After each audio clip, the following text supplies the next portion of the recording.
Assalamualaikum warahmatullahi wabarakatuh.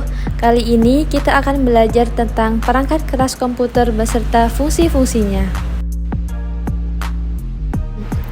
Nah, komputer adalah alat elektronik otomatis yang menerima data atau input yang memproses sesuai instruksi atau program, menyimpan data dan hasil, serta menghasilkan output yang berupa informasi. Komputer terdiri dari perangkat keras dan perangkat lunak, yaitu hardware dan software. Pertama, kita akan belajar tentang hardware. Apa itu hardware dan bagaimana fungsinya?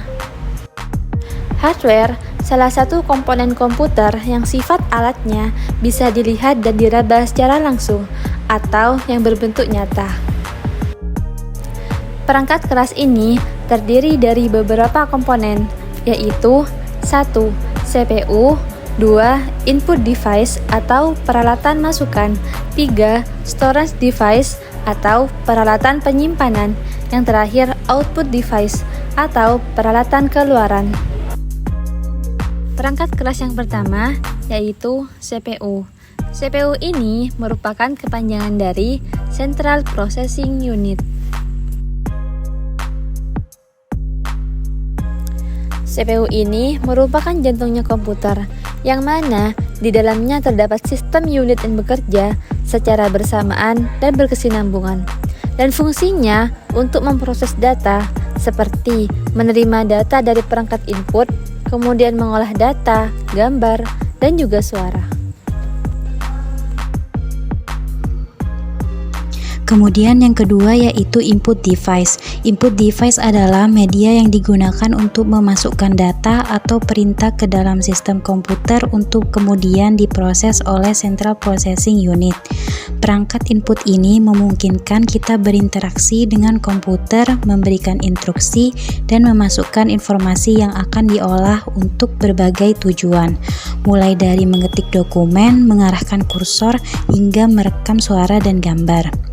Di dalam input device ada beberapa perangkat, yaitu keyboard, mouse, webcam, dan scanner.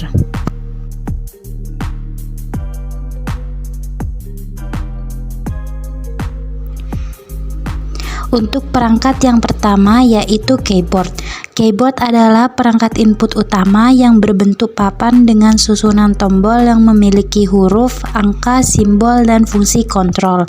Fungsi dari keyboard yaitu untuk memasukkan data berupa teks dan memberikan perintah operasional langsung ke dalam sistem komputer dengan cara mengetik atau menekan kombinasi tombol. Lalu untuk perangkat yang kedua yaitu mouse. Mouse adalah perangkat input penunjuk yang berfungsi mengendalikan pergerakan kursor di layar antarmuka grafis komputer, memudahkan navigasi, pemilihan objek, dan interaksi dengan elemen visual di layar, seperti mengklik tombol atau ikon, membuka folder, dan menggulir halaman. Selanjutnya untuk perangkat yang ketiga yaitu webcam. Webcam adalah perangkat input visual berupa kamera digital yang terhubung ke komputer untuk menangkap foto dan video secara langsung. Fungsi dari webcam yaitu sebagai sarana untuk komunikasi video seperti video call dan konferensi online, live streaming, dan merekam visual lingkungan pengguna.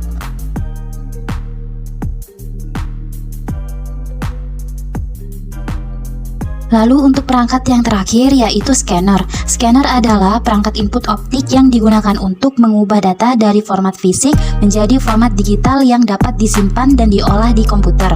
Fungsi dari scanner yaitu sebagai perangkat input yang digunakan untuk memindai gambar fisik atau dokumen teks dari media cetak seperti foto, surat, atau buku menjadi format digital yang dapat disimpan, diolah, dan diedit di dalam komputer. Nah, yang ketiga yaitu storage device atau perangkat penyimpanan, yaitu alat atau media yang digunakan untuk menyimpan data atau informasi di komputer, laptop, HP, atau perangkat elektronik lainnya. Storage device ada dua jenis utama, satu penyimpanan internal dan penyimpanan eksternal. Storage device memiliki beberapa jenis perangkat, seperti hard disk, dan USB. Yang pertama, hard disk. Hard disk adalah perangkat penyimpanan data yang berada di dalam CPU komputer. Fungsi utama hard disk adalah untuk menyimpan data secara permanen. Jadi, semua file seperti foto, video, lagu, dokumen tugas, aplikasi, sampai sistem operasi seperti Windows atau Microsoft, semuanya tersimpan di dalam hard disk. Kalau tidak ada hard disk, komputer tidak akan bisa menyimpan apapun dan tidak akan bisa digunakan dengan benar. Selain sebagai tempat penyimpanan utama, hard disk juga berfungsi untuk menjalankan berbagai program dan aplikasi. Yang kedua, USB atau flash disk, yaitu perangkat penyimpanan portable yang bisa disambungkan ke komputer melalui port USB. Fungsi utama flash disk adalah untuk menyimpan dan memindahkan data secara portable, artinya mudah dibawa dan bisa digunakan di banyak perangkat berbeda. Flash disk biasanya digunakan untuk menyalin, menyimpan, atau memindahkan file seperti tugas sekolah, dokumen kerja, foto, musik, atau video dari satu komputer ke komputer lainnya. Selain itu, flash disk juga bisa digunakan untuk menyimpan file presentasi atau dokumen penting. Nah, perangkat keras yang terakhir yaitu output device. Output device ini merupakan perangkat keras komputer yang berfungsi menampilkan atau menghasilkan hasil pemrosesan data menjadi bentuk yang dapat dipahami pengguna, yaitu seperti teks, gambar, suara, atau cetakan.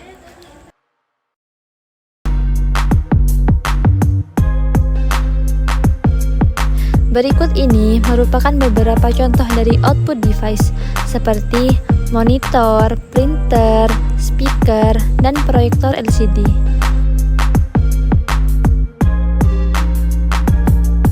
Yang pertama yaitu monitor.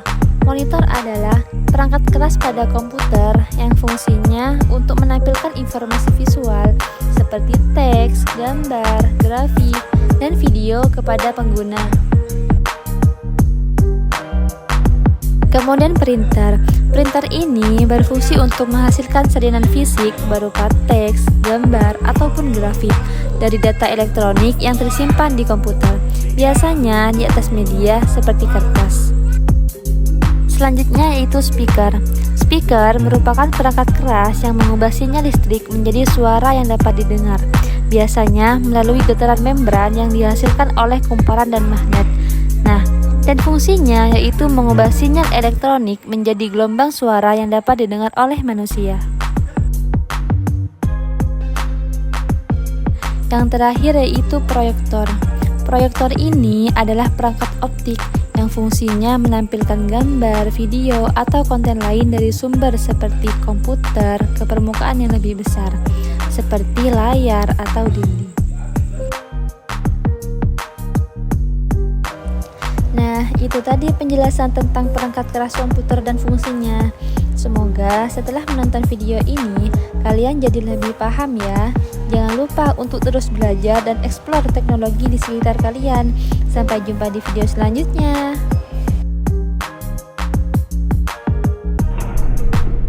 Jazakumullah khairan. Wassalamualaikum warahmatullahi wabarakatuh. Bye-bye.